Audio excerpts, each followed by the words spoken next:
Mr. Stokas, please. Yes, Mr. Mayor. Regarding the motion to strike and dismiss, which I presume is how we're proceeding at this juncture. And the first order of business that was actually brought up in the motion to strike had to do with the information. I believe we had that there was a failure to produce 2 copies of the petition along with that presentation. At this juncture, for any number of reasons, we're going to withdraw that. We're going to withdraw that point. So that point become moot. Regarding paragraph 1 of the objection, where Mr. Dullard objects to the petition regarding the issue of the municipal code, and it's addressing only villages. On our brief, which ultimately was a reply brief to Mr. Oh, and one other point, Mr. Mayor, you mentioned briefs and other matters due by August 26th. If I may correct the record indicated relative to the documents sent to us on the case management conference that was August 28th for final briefs and other matters by 11:59 p.m. last night.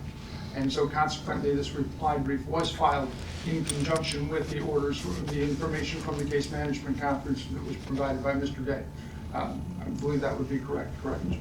Yes, that is correct. Under the board's original order from August 22nd, the original briefs had to be filed, briefs and motions by the 26th, as we discussed at the case management conference. Replies were due by yesterday. Thank you. So there's I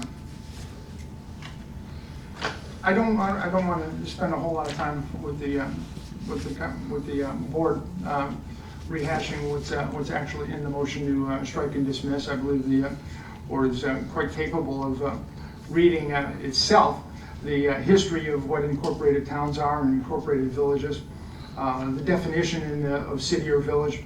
And clearly, for any number of reasons, in our reply brief, there's several pages of Illinois Supreme Court cases that indicate that towns and villages, since at least 1872, or at least since 1877, the very first Supreme Court case, Illinois Supreme Court case that was found on the matter, for all practical purposes, indicate that they're synonymous.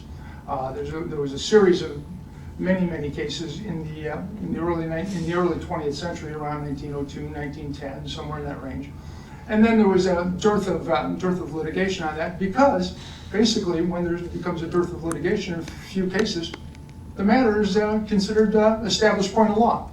And so it was never really raised any further in any other venues. And so consequently, those definitions set by the Illinois Supreme Court have never been overturned, have never been changed, have never been varied in terms of defining town or village. And within the meaning of the statute and as interpreted by the Illinois Supreme Court,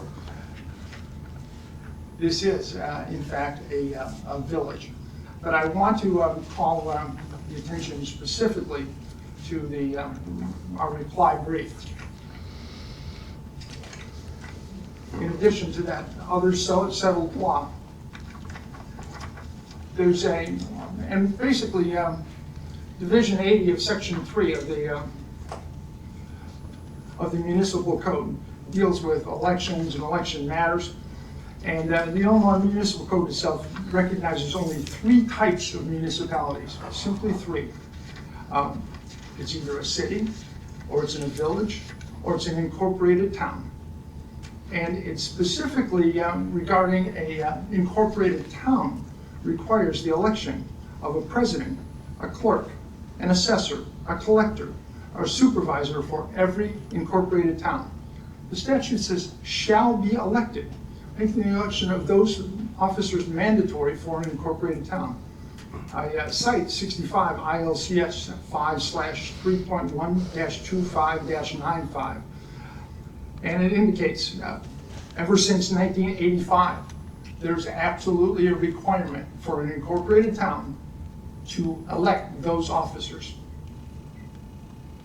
Normal, whatever Normal chooses to call itself, does not, has not elected such officers. Consequently, there's only one, and Normal is not a city. Becoming a city takes a separate kind of incorporation. So there's only one thing left for Normal to be, and that, in fact, is the village. Regardless of whatever, I see the sign, whatever, regardless of what this municipality chooses to call itself and chooses to represent itself to the public, there is only one single option that it can be in the statutes of the state of Illinois, and that is, in fact, a village. And consequently, as a village, it does fall within the definition of 3.1-25-80, and consequently, that is what was petitioned under by the citizens here. And I suggest to the electoral board that it is of no consequence that the petitioners utilized the common name of Town of Normal in their petition. Everybody is quite clear and understands the municipality to which they're referring. And no matter, again, how Normal identifies itself, there's only one thing it can be under the law, and that's a village. To try and do otherwise would go against many court cases of the Illinois Supreme Court, but in fact, I would suggest that if it were to put forward in a legal circumstance, that it's not a village, that it is, in fact, the other option, and that would be incorporated town, that the village has been illegally operating ever since 1985, and it would cause much more grief to start to consider and make some sort of presentation in a legal setting. It would cause much more grief for the village of Normal to present itself in a legal context as a town. That's ultimately sums up the portion to strike paragraph 1 of the objection.